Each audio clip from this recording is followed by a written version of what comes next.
ವಿದ್ಯಾರ್ಥಿಗಳೇ, ಇಂದು ನಾವು ಭಾರತಕ್ಕೆ ಯುರೋಪಿಯನ್ನರ ಆಗಮನ ಎಂಬ ಪಾಠವನ್ನು ಅಧ್ಯಯನ ಮಾಡ್ತಾ ಇದ್ದೇವೆ. ಅದರಲ್ಲಿ ಮೊದಲಿಗೆ ವಿಶೇಷವಾಗಿ ಭಾರತ ಮತ್ತು ಯುರೋಪಿನ ವ್ಯಾಪಾರವು ಪ್ರಾಚೀನ ಕಾಲದಿಂದಲೂ ಸಹ ಮುಂದುವರೆದಿದೆ. ಭಾರತ ಮತ್ತು ಯುರೋಪಿನ ವ್ಯಾಪಾರವು ಪ್ರಾಚೀನ ಕಾಲದಿಂದಲೂ ಸಹ ಮುಂದುವರಿದರೆ ಅದು ಏನಾಗ್ತದಪ್ಪ ಅಂದ್ರೆ ಮಧ್ಯಕಾಲದವರೆಗೆ ಮುಂದುವರಿತು. ಭಾರತ ಮತ್ತು ಯುರೋಪಿನ ವ್ಯಾಪಾರವು ಪ್ರಾಚೀನ ಕಾಲದಿಂದಲೂ ಸಹ ಮುಂದುವರಿದರೆ ನಂತರದಲ್ಲಿ ಮಧ್ಯಕಾಲದವರೆಗೆ ಮುಂದುವರಿದ್ರಿ.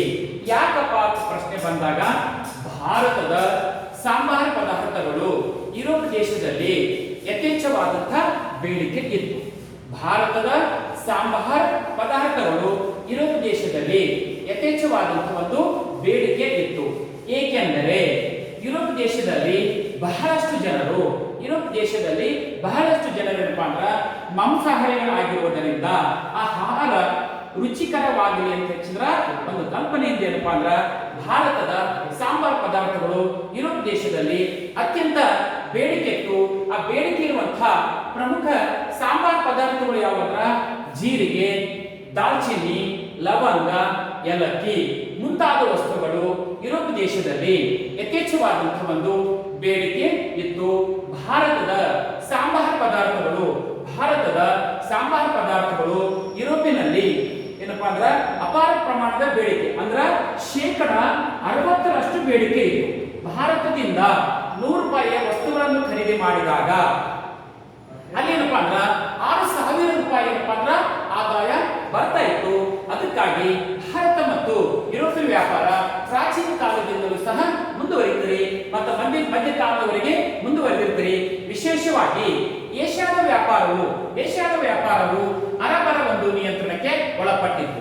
ಏಷ್ಯಾದ ವ್ಯಾಪಾರವು ಪ್ರಮುಖವಾಗಿ ಅರಬರ ನಿಯಂತ್ರಣಕ್ಕೆ ಒಳಪಟ್ಟಿತ್ತು. ಆದರೆ ಯುರೋಪಿಯನ್ ವ್ಯಾಪಾರವು ಇಟಲಿಯ ನಿಯಂತ್ರಣಕ್ಕೆ ಒಳಪಟ್ಟಿತ್ತು.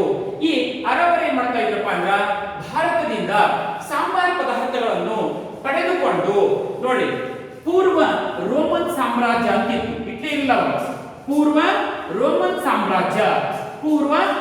ಸಾಮ್ರಾಜ್ಯವನ್ನು ಅತ್ಯಂತ ಹಳೆಯದಾದ ಹೆಸರ ಬೈಜಾಂಟಿಯನ್ ಅಂತ ಕರೀತಾ ಇದ್ರು. ಪೂರ್ವ ರೋಮನ್ ಸಾಮ್ರಾಜ್ಯವನ್ನು ಅವಾಗ ಏನ್ ಕರೀತಾ ಇದ್ರಪ್ಪ ಅಂದ್ರ ಬೈಜಾಂಟಿಯನ್ ಅಂತ ಕರೀತಾ ಇದ್ರು.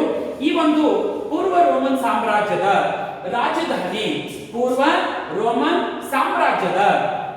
ರಾಜಧಾನಿ ಈ ಕಾನ್ಸ್ಟಾಂಟಿನೋಪಲ್ ನಗರ.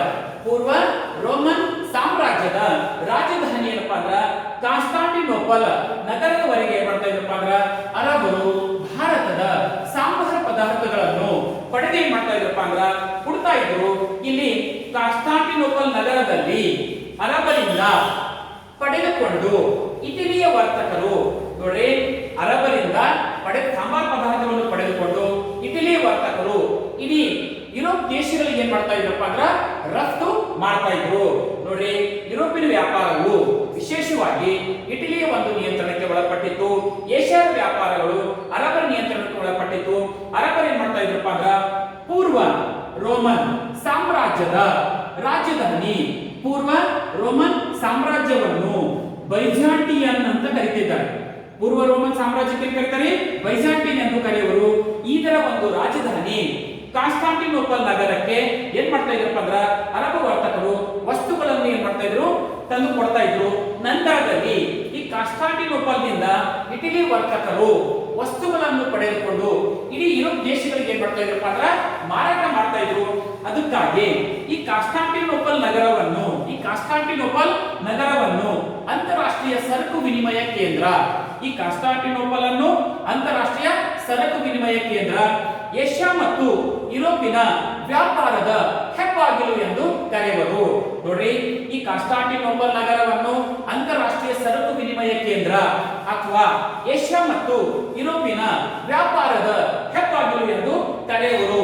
ನಂತರದಲ್ಲಿ ಏನಾಗಿರ್ತಪ್ಪ ಅಂದ್ರ ಈ ಕಾನ್ಸ್ಟಾಂಟಿನೋಪಲ್ ನಗರವನ್ನು 1453ರಲ್ಲಿ ಈ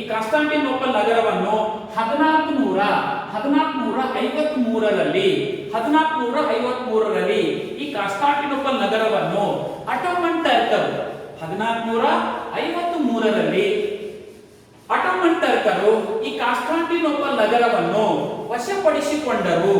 1453ರಲ್ಲಿ ಈ ಕಾನ್ಸ್ಟಾಂಟಿನೋಪಲ್ ನಗರವನ್ನು ಅಟೋಮನ್ ಟರ್ಕರು ವಶಪಡಿಸಿಕೊಂಡರು. ನಂತರದಲ್ಲಿ ಈ ಮಾರ್ಗದ ಮೂಲಕ ನಡೆಯುವಂತ ವ್ಯಾಪಾರ ಏನಾಯ್ತಪ್ಪ ಅಂದ್ರ ಬಂದಾಯ್ತು. ಈ ಕಾನ್ಸ್ಟಾಂಟಿನೋಪಲ್ ನಗರ ಅಂದ್ರ ಈ ಭೂಮಾರ್ಗವಾಗಿತ್ತು. 1453ರಲ್ಲಿ ಅಟೋಮನ್ ಟರ್ಕರು ಈ ಕಾನ್ಸ್ಟಾಂಟಿನೋಪಲ್ ನಗರವನ್ನು ವಶಪಡಿಸಿಕೊಂಡರು. ಈ ನಂತರದಲ್ಲಿ ಭಾರತ ಮತ್ತು ಯುರೋಪಿನ ವ್ಯಾಪಾರದ ಎಲ್ಲ ಸಂಧಿಸುವಂತ ಎಲ್ಲ ಮಾರ್ಗಗಳು ಏನಾದಪ್ಪ ಅಂದ್ರ ಮುಚ್ಕೊಂಡು ಹೋಗ್ತವೆ. ಅದೇ ಸಂದರ್ಭದಲ್ಲಿ ಇಟಲಿಯ ಏಕಸ್ವಾಮ್ಯವನ್ನು ಮುರ್ಲಿಕ ವಿಶೇಷವಾಗಿ ಸ್ಪೇನ್ ಮತ್ತು ಪೋರ್ಚುಗಲ್ ದೇಶಗಳು ಮುಂದೆ ಬರ್ತವೆ. ನೋಡ್ರಿ, ಇಟಲಿಯ ಏಕಸ್ವಾಮ್ಯವನ್ನು ಮುರ್ಲಿಕ ವಿಶೇಷವಾಗಿ ಸ್ಪೇನ್ ದೇಶಗಳು ಮತ್ತು ಪೋರ್ಚುಗಲ್ ದೇಶಗಳು ಸಹ ಮುಂದೆ ಬರ್ತವೆ. ಅದೇ ಸಂದರ್ಭದಲ್ಲಿ ನೋಡ್ರಿ, ಈ ಕಾನ್ಸ್ಟಾಂಟಿನೋಪಲ್ ನಗರವನ್ನು ಅಟೋಮನ್ ಟರ್ಕರು ವಶಪಡಿಸಿಕೊಂಡ ನಂತರ ಈ ಮಾರ್ಗದ ಮೂಲಕ ನಡೆಯುವ ವ್ಯಾಪಾರದ ಮೇಲೆ ಅಪಾರವಾದಂತಹ ಒಂದು ತೆರಿಗೆಯನ್ನು ಹಾಕ್ತಿರ್ತಾರೆ. ಹಾಗೆ ಇಟಲಿಯ ಏಕಸ್ವಾಮ್ಯ ಮೂಲಕ ಸ್ಪೇನ್ ಮತ್ತು ಪೋರ್ಚುಗಲ್ ದೇಶಗಳು ಸಹ ಮುಂದೆ ಬಂದಿರ್ತವೆ.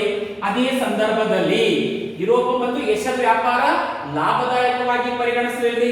ಅದೇ ಸಂದರ್ಭದಲ್ಲಿ ಸಮುದ್ರ ಸಂಚಾರ ಯಾರಾದರೂ ಕೈಗೊಂಡರೆ ಅವರಿಗೆ ಸಹಾಯ ಮಾಡಲು ಅನೇಕ ದೇಶಗಳು ಸಹ ಏನಾಗ್ತಪ್ಪ ಅಂದ್ರ ಮುಂದೆ ಬರ್ತವೆ. ಅದರಲ್ಲಿ ವಿಶೇಷವಾಗಿ ಸ್ಪೇನ್ ಮತ್ತು ಪೋರ್ಚುಗಲ್ ದೇಶಗಳು. ಅದೇ ಸಂದರ್ಭದಲ್ಲಿ ಸಮುದ್ರ ಸಂಚಾರ ಕೈಗೊಳ್ಳುತ್ತಾ ನಾವಿಕನಿಗೆ ಸಹಾಯಕವಾದಂತಹ ಸಮುದ್ರ ಸಂಚಾರ ಕೈಗೊಳ್ಳಲು ನಾವಿಕನಿಗೆ ಸಹಾಯಕವಾದಂತಹ ಪ್ರಮುಖ ನೌಕಾ ಉಪಕರಣಗಳು ಸಂಶೋಧನೆ ಆಗಿವು. ಅವು ಯಾವಪ್ಪ ಅಂತಂದ್ರೆ ಮೊದಲನೇದಾಗಿ ದಿಕ್ಸೂಚಿ ಅಂತ ಬಂದಿರ್ತದೆ. ಮೊದಲನೇದಾಗಿ ದಿಕ್ಸೂಚಿ, ಎರಡನೇದಾಗಿ ಭೂಪಟಗಳು, ಮೂರನೇದಾಗಿ ಸಿಡಿಮದ್ದು, ನಾಲ್ಕನೇದಾಗಿ ಆಸ್ಟ್ರೋಲೋಬ್ ಯಂತ್ರ. ಸಮುದ್ರ ಸಂಚಾರ ಕೈಗೊಳ್ಳಲು ನಾವಿಕನಿಗೆ ಸಹಾಯಕವಾದಂತಹ ಉಪಕರಣಗಳು ಯಾವಂದ್ರ ದಿಕ್ಸೂಚಿ, ಎರಡನೇದು ಭೂಪಟಗಳು, ಮೂರನೇದು ಸಿಡಿಮದ್ದು, ನಾಲ್ಕನೇದು ಏನಪ್ಪಾ ಅಂದ್ರ ಆಸ್ಟ್ರೋಲೋಬ್ ಯಂತ್ರ. ಈಗ ವಿದ್ಯಾರ್ಥಿಗಳು ನೋಡಬಹುದು ಸಿಡಿಮದ್ದಿನಿಂದ ಹೆಂಗ ಸಹಾಯ ಆಗ್ತದೆ ಅಂತ ಕೇಳಬಹುದು. ವಿಶೇಷವಾಗಿ ಏನಪ್ಪಾ ಅಂದ್ರ ಪ್ರಾಚೀನ ಕಾಲದಿಂದಲೂ ಬಹುಪಾಲು ವ್ಯಾಪಾರವು ಸಹ ಸಮುದ್ರ ಮಾರ್ಗದ ಮೂಲಕ ನಡೀತಾ ಇತ್ತು. ಆ ಸಂದರ್ಭದಲ್ಲಿ ಯಾವುದೇ ವ್ಯಕ್ತಿ ವಸ್ತುಗಳನ್ನು ಸಾಗಿಸಬೇಕಾದ್ರ ವಿಶೇಷವಾಗಿ ಸಮುದ್ರ ಮಾರ್ಗ ಸಹಾಯಕ ಆಗ್ತಾ ಇತ್ತು. ಆ ಸಂದರ್ಭದಲ್ಲಿ ಕಡಲಗಳ್ಳರ ಒಂದು ಪ್ರಮಾಣ ಅಧಿಕವಾಗಿತ್ತು. ರಕ್ಷಣೆಗಾಗಿ ಏನಾಗಿದ್ದಪ್ಪ ಅಂದ್ರ ಈ ಸಿಡಿಮದ್ದುಗಳು ಸಹ ಆವಿಷ್ಕಾರ ಆಗಿವು. ಅದಕ್ಕಾಗಿ ಸಮುದ್ರ ಸಂಚಾರ ಕೈಗೊಳ್ಳಕ ಈ ಉಪಕರಣಗಳು ಏನಾದಪ್ಪ ಅಂದ್ರ ಸಹಾಯಕ ಆಗು. ನಂತರದಲ್ಲಿ ವಿಶೇಷವಾಗಿ ಪೋರ್ಚುಗೀಸರ ನಾವಿಕ ಅಂತಿರ್ತಾರೆ. ಪೋರ್ಚುಗೀಸರ ನಾವಿಕ ವಾಸ್ಕೋ ಡ ಗಾಮ ಅಂತ ಕರೆದಿರ್ತಾರೆ. ಪೋರ್ಚುಗೀಸರ ನಾವಿಕ ವಾಸ್ಕೋ ಡ ಗಾಮ. ಈ ಪೋರ್ಚುಗೀಸರ ರಾಜಧಾನಿ ಲಿಸ್ಬನ್. ಪೋರ್ಚುಗೀಸರ ರಾಜಧಾನಿ ಏನಪ್ಪಾ ಅಂದ್ರ ಲಿಸ್ಬನ್ ಏನಿರ್ತಾರೆ. ಅಲ್ಲಿಂದ ಏನ್ ಮಾಡ್ತಾರಪ್ಪ ಅಂದ್ರ ವಾಸ್ಕೋ ಡ ಗಾಮನು ಭಾರತಕ್ಕೆ ಜಲಮಾರ್ಗದ ಮೂಲಕ ಬಂದ್ಬಿಡ್ತಾನೆ. ಅದಕ್ಕಾಗಿ ಭಾರತಕ್ಕೆ ಜಲಮಾರ್ಗವನ್ನು ಕಂಡುಹಿಡಿದಂತ ವ್ಯಕ್ತಿ ಯಾರಪ್ಪ ಅಂದ್ರ ವಾಸ್ಕೋ ಡಿ ಗಾಮ. ಯಾವ ದೇಶದವಪ್ಪ ಅಂದ್ರ ಪೋರ್ಚುಗೀಸರ ಒಂದು ರಾಜಧಾನಿ ಯಾವ್ದಪ್ಪ ಅಂದ್ರ ಲಿಸ್ಬನ್.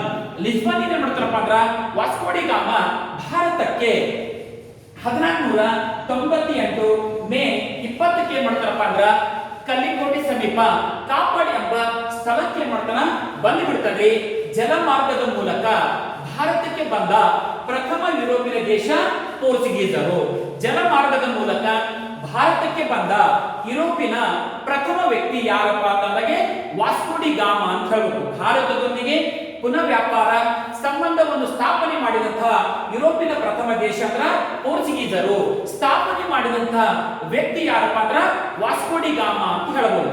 ನಂತರದಲ್ಲಿ ಏನಾಗಿರ್ತಪ್ಪ ಅಂದ್ರ ಭಾರತದಲ್ಲಿ ಪೋರ್ಚುಗೀಸರ ಮೊದಲನೆಯ ವೈಸರಾಯ್ ಆಗಿ ಯಾರು ಬರ್ತಾರಪ್ಪ ಅಂದ್ರ ಫ್ರಾನ್ಸಿಸ್ಕೋ ಡಿ ಅಲ್ಮೇಡ ಅಂತ ಬರ್ತಾರೆ. ನೋಡಿ, ವಿಶೇಷವಾಗಿ ವಾಸ್ಕೋ ಡಿ ಗಾಮನು ಭಾರತಕ್ಕೆ 3 ಬಾರಿ ಬಂದಿರ್ತಾನೆ. ನಂತರದಲ್ಲಿ ಭಾರತದ ಮೊದಲ ವೈಸರಾಯ, ಭಾರತದ ಪೋರ್ಚುಗೀಸರ ಮೊದಲ ವೈಸರಾಯ್ ಆಗಿ ಏನ್ ಮಾಡ್ತಾರಪ್ಪ ಅಂದ್ರ ಫ್ರಾನ್ಸಿಸ್ಕೋ ಡಿ ಅಲ್ಮೇಡ ಏನ್ ಮಾಡ್ತಾರ ಭಾರತಕ್ಕೆ ಬಂದು ಸಮುದ್ರ ಮೇಲಿನ ಆಧಿಪತ್ಯಕ್ಕಿಂತ ಭೂಮಿ ಮೇಲಿನ ಆಧಿಪತ್ಯಕ್ಕಿಂತ ಸಮುದ್ರ ಮೇಲಿನ ಆಧಿಪತ್ಯಕ್ಕೆ ವಿಶೇಷವಾದಂತಹ ಒಂದು ಗೌರವ ಕೊಡ್ತಾರ್ರಿ. ಆ ಗೌರವ ಕೊಟ್ಟು ಏನ್ ಮಾಡ್ತಾರಪ್ಪ ಅಂದ್ರ ಒಂದು ಪಾಲಿಸಿ ಇದಾಗ್ರಿ, ನೀಲಿ ನೀರಿನ ನೀತಿಯನ್ನು ಜಾರಿಗೆ ತಂದಂತ ವ್ಯಕ್ತಿ ಯಾರಪ್ಪ ಅಂದ್ರ ಫ್ರಾನ್ಸಿಸ್ಕೋ ಡಿ ಅಲ್ಮೇರ್.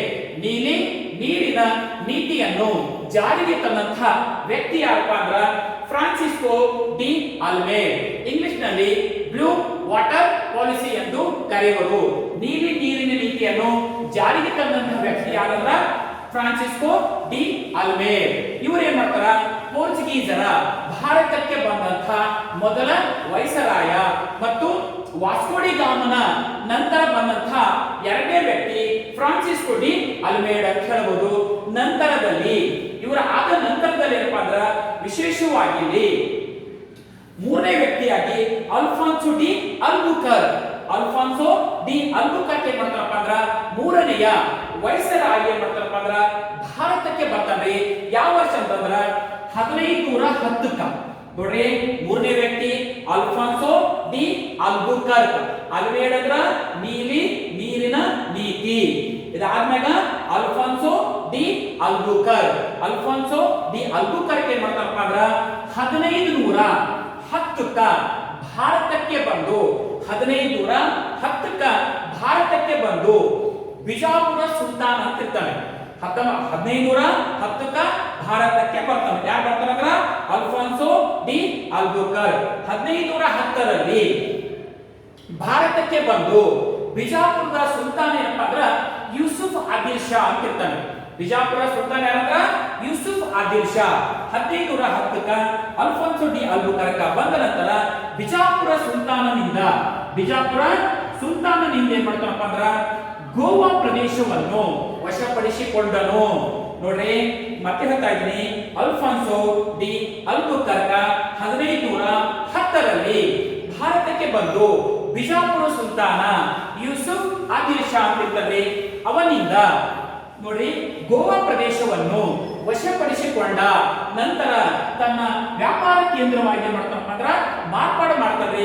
ಅದಕ್ಕಾಗಿ ಏನ್ ಮಾಡ್ತಾರಂದ್ರ ಅಲ್ಫಾನ್ಸೋ ಡಿ ಅಲ್ಬುಕರ್ಕ್ ಭಾರತದಲ್ಲಿ ಪೋರ್ಚುಗೀಸ್ ಸಾಮ್ರಾಜ್ಯದ ನಿಜವಾದ ಸ್ಥಾಪಕ ಅಂತ ಕರೆದಿರ್ತಾರೆ. ನೋಡ್ರಿ, ಅಲ್ಫಾನ್ಸೋ ಡಿ ಅಲ್ಬುಕರ್ಕ್ ಅವರನ್ನು ಭಾರತದಲ್ಲಿ ಪೋರ್ಚುಗೀಸರ ಸಾಮ್ರಾಜ್ಯದ ನಿಜವಾದ ಸ್ಥಾಪಕನೆಂದು ಕರೆಯುವರು.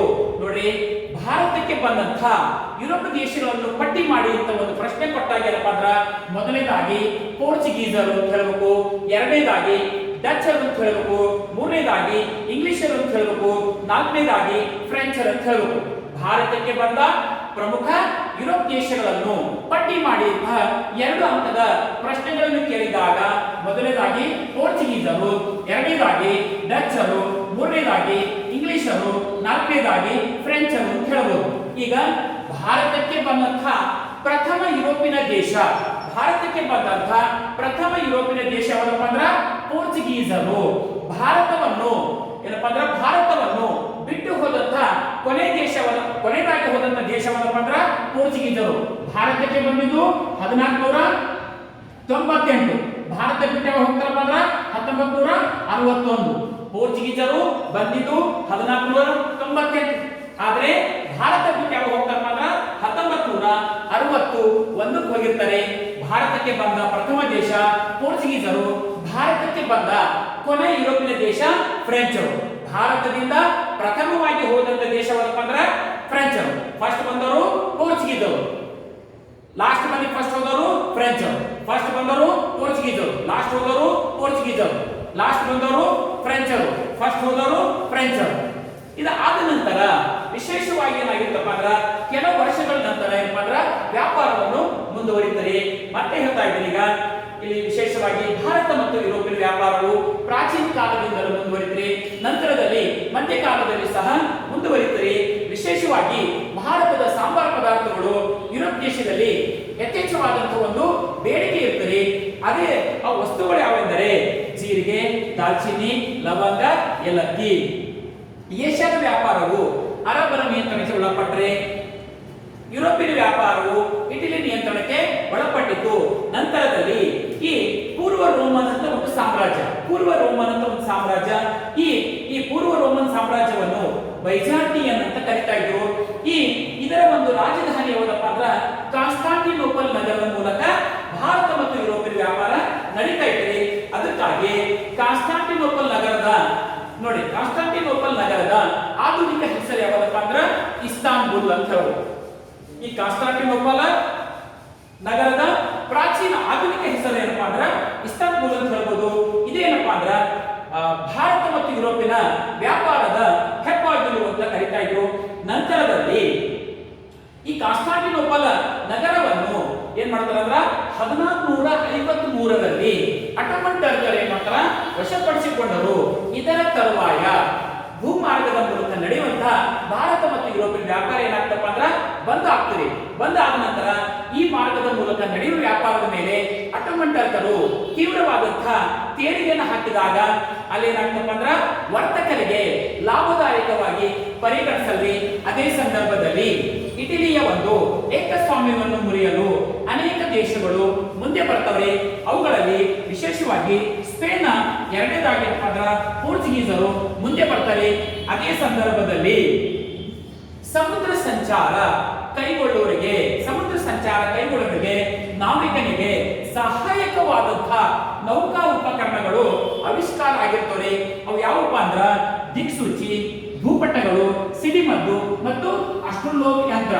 ನೋಡ್ರಿ, ಸಮುದ್ರ ಸಂಚಾರ ಕೈಗೊಳ್ಳುತ್ತ ನಾವಿಕನಿಗೆ ಸಹಾಯಕವಾದ ಉಪಕರಣಗಳು ಯಾವುವು ಅಂತ 2 ಮಾರ್ಕ್ಸ್ ಪ್ರಶ್ನೆ ಕೊಟ್ಟಾಗ ದಿಕ್ಸೂಚಿ ಅಂತ ಹೇಳಬೇಕು, ಭೂಪಟ ಅಂತ ಹೇಳಬೇಕು, ಸಿಡಿಮದ್ದು ಮತ್ತು ಅಸ್ಟ್ರಾನಮಿ ಯಂತ್ರಗಳು ಇವು ಏನಪ್ಪಾ ಅಂದ್ರ ನಾವಿಕನಿಗೆ ಸಹಾಯಕವಾಗುವಂತ ಪ್ರಮುಖ ನೌಕಾ ಉಪಕರಣಗಳು. ಇದೇ ಸಂದರ್ಭದಲ್ಲಿ ಪೋರ್ಚುಗೀಸರು ಸಮುದ್ರ ಸಂಚಾರ ಕೈಗೊಳ್ಳುವಲ್ಲಿ ಅತ್ಯಂತ ಪ್ರಖ್ಯಾತಿಯಾದಂತಹ ಒಂದು ದೇಶ.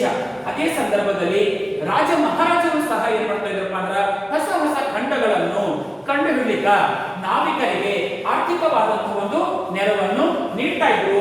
ಅದೇ ಸಂದರ್ಭದಲ್ಲಿ ವಾಸ್ಕೋ ಡಿ ಗಾಮಾ ಎಂಬ ಪೋರ್ಚುಗೀಸರ ನಾವಿಕ 1498 ಮೇ 20ಕ್ಕ ಪೋರ್ಚುಗೀಸರ ರಾಜಧಾನಿ ಲಿಸ್ಬನ್ನಿಂದ ಹೊರಟೆ ಬರ್ತಾರಪ್ಪ ಅಂದ್ರ ಭಾರತಕ್ಕೆ ಕಾಪಡ್ ಎಂಬ ಸ್ಥಳಕ್ಕೆ ಬಂದು ಬಿಡ್ತಾನೆ.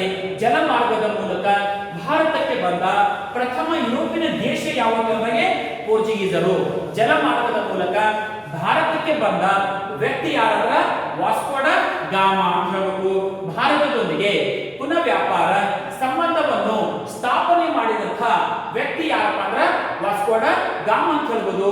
ನಂತರದಲ್ಲಿ ಪೋರ್ಚುಗೀಸರ ವೈಸರಾಯ್ ಆಯ್ಕೆ ಮಾಡ್ತಾರಪ್ಪ ಅಂದ್ರ ಫ್ರಾನ್ಸಿಸ್ಕೋ ಡಿ ಅಲ್ಮೇಡಾ ಭಾರತಕ್ಕೆ ಬರ್ತಾರೆ. ಅವರ ಒಂದು ಪಾಲಿಸಿ ನೀತಿ ನೀಲಿ ನೀರಿನ ನೀತಿಯನ್ನು ಜಾರಿಗೆ ತಂದನು. ಫ್ರಾನ್ಸಿಸ್ಕೋ ಡಿ ಅಲ್ಮೇಡ್ ಭಾರತಕ್ಕೆ ಬಂದ ನಂತರ ಭೂಮಿ ಮೇಲಿನ ಅಧಿಪತ್ಯಕ್ಕಿಂತ ಸಮುದ್ರ ಮೇಲಿನ ಅಧಿಪತ್ಯಕ್ಕೆ ಏನ್ ಮಾಡ್ತಾರಪ್ಪ ಅಂದ್ರ ವಿಶೇಷವಾದಂತಹ ಒಂದು ಪ್ರಾಮುಖ್ಯತೆ ಕೊಡ್ತಾರೆ. ಅದಕ್ಕಾಗಿ ಬ್ಲೂ ವಾಟರ್ ಪಾಲಿಸಿ ಅಥವಾ ನೀಲಿ ನೀರಿನ ನೀತಿಯನ್ನು ಜಾರಿಗೆ ಗೊಳಿಸಿದಂತ ವ್ಯಕ್ತಿ ಯಾರಾದ್ರ ಫ್ರಾನ್ಸಿಸ್ಕೋ ಡಿ ಅಲ್ಮೇಡ್ ಆದ ನಂತರ ಭಾರತಕ್ಕೆ ಬಂದಂತಹ ವ್ಯಕ್ತಿ ಯಾರಪ್ಪ ಅಂದ್ರ ಅಲ್ಫಾನ್ಸೋ ಡಿ ಅಲ್ಬುಕರ್. ಇವರು ಏನ್ ಮಾಡ್ತಾರಪ್ಪ ಅಂದ್ರ 1510ರಲ್ಲಿ ಬಿಜಾಪುರದ ಸುಲ್ತಾನ್ ಇರ್ತಾರೆ. ಬಿಜಾಪುರದ ಸುಲ್ತಾನ್ ಯಾರಪ್ಪ ಅಂದ್ರ ಯೂಸುಫ್ ಆದಿಲ್ ಶಾ ಅಂತ ಇರ್ತಾರೆ. ಅವನಿಂದ ಅಲ್ಫಾನ್ಸೋ ಡಿ ಅಲ್ಬುಕರ್ ಏನ್ ಮಾಡ್ತಾರಪ್ಪ ಅಂದ್ರ ಗೋವಾ ಪ್ರದೇಶವನ್ನು ವಶಪಡಿಸಿಕೊಳ್ತಾರೆ. ಅದಕ್ಕಾಗಿ ಅಲ್ಫಾನ್ಸೋ ಡಿ ಅಲ್ಬುಕರ್ ರವರನ್ನು ಭಾರತದಲ್ಲಿ ಪೋರ್ಚುಗೀಸರ ಸಾಮ್ರಾಜ್ಯದ ನಿಜವಾದ ಸ್ಥಾಪಕ ಅಂತ ಕರೀತಿರ್ತಾರೆ. ಗೋವಾ ಏನಪ್ಪಾ ಅಂದ್ರ 1510ಕ್ಕೆ ಏನ್ ಮಾಡ್ತಾರ ವಶಪಡಿಸಿಕೊಳ್ತಾರೆ. ಭಾರತಕ್ಕೆ ಸ್ವಾತಂತ್ರ್ಯ ಸಿಕ್ಕ ನಂತರವೂ ಸಹ ಅದೇನಪ್ಪಾ ಅಂದ್ರ ಪೋರ್ಚುಗೀಸರ ಆಡಳಿತದ ಕೇಂದ್ರವಾಗಿರುತ್ತದೆ. ನಂತರದಲ್ಲಿ 1961ಕ್ಕ ಏನಪ್ಪಾ ಅಂದ್ರ ಗೋವಾ ವಿಮೋಚನಾ ಚಳುವಳಿಯ ಪಿತಾಮಹ ನಾಯಕ ಅಂತ ಕರೀತಿರ್ತಾರೆ. ಟಿ.ಬಿ. ಕುಯ್ ಅಂತ ವ್ಯಕ್ತಿ ಇರ್ತಾರೆ.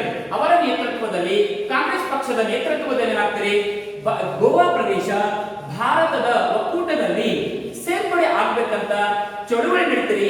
ನಂತರದಲ್ಲಿ ಗೋವಾ ಏನಾಗ್ತಪ್ಪ ಅಂದ್ರ 1961ಕ್ಕ ಭಾರತದ ಸಂಸ್ಥಾನದಲ್ಲಿ ಏನಾಗಿರ್ತಪ್ಪ ಅಂದ್ರ ಸೇರ್ಪಡೆ ಆಗ್ತದೆ. ಗೋವಾ ಪೋರ್ಚುಗೀಸರು ವಶಪಡಿಸಿಕೊಂಡಿದ್ದು 1510. ಆದರೆ ಗೋವಾವನ್ನು ಪೋರ್ಚುಗೀಸರು ಬಿಟ್ಟು ಹೋಗಿದ ಯಾವಾಗಪ್ಪ ಅಂದ್ರ 1961 ಅಂತ ಹೇಳ್ಬೋದು. ನಂತರದಲ್ಲಿ ಏನಾಗಿರ್ತಪ್ಪ ಅಂದ್ರ ಈ ಬರೋರು ಅಂದ್ರ ಡಚ್ಚರು ಅಂತ ಇರ್ತಾರೆ. ಈ ನೆಕ್ಸ್ಟ್ ಯಾರು ಬರ್ತಾರಪ್ಪ ಅಂದ್ರ ಡಚ್ಚರು. ನೋಡ್ರಿ ಡಚ್ಚರ್ ಏನ್ ಮಾಡ್ತಾರ 1602ರಲ್ಲಿ ಡಚ್ ಈಸ್ಟ್ ಇಂಡಿಯಾ ಕಂಪನಿ ಸ್ಥಾಪನೆ ಆಗ್ತದೆ. 1602ರಲ್ಲಿ United East India company. East ಅಂತ ಯಾಕೆ ಕರೀತಾರಪ್ಪ ಅಂದ್ರ ಯುನೈಟೆಡ್ ಈಸ್ಟ್ ಇಂಡಿಯಾ ಕಂಪನಿ ಅಂದ್ರ ಭಾರತವು ಪ್ರಪಂಚದ ಭೂಪಟದಲ್ಲಿ ಏನಪ್ಪಾ ಅಂದ್ರ ಪೂರ್ವ ಭಾಗಕ್ಕೆ ಬರುತ್ತಿರುವುದರಿಂದ ಭಾರತವು ಪ್ರಪಂಚದ ಭೂಪಟದಲ್ಲಿ ಪೂರ್ವ ಭಾಗಕ್ಕೆ ಬರುತ್ತಿರುವುದರಿಂದ ಈಸ್ಟ್ ಇಂಡಿಯಾ ಕಂಪನಿ ಅಂತ ಹೆಸರುತ್ತದೆ. ಅದಕ್ಕಾಗಿ ಯುನೈಟೆಡ್ ಈಸ್ಟ್ ಇಂಡಿಯಾ ಕಂಪನಿ ಅಂದ್ರ ಪೂರ್ವ ದೇಶಗಳೊಂದಿಗೆ ವ್ಯಾಪಾರ ಮಾಡುವಂತ ಕಂಪನಿ ಅಂತಲೂ ಸಹ ಅರ್ಥ ಆಗಿರ್ತಾರೆ.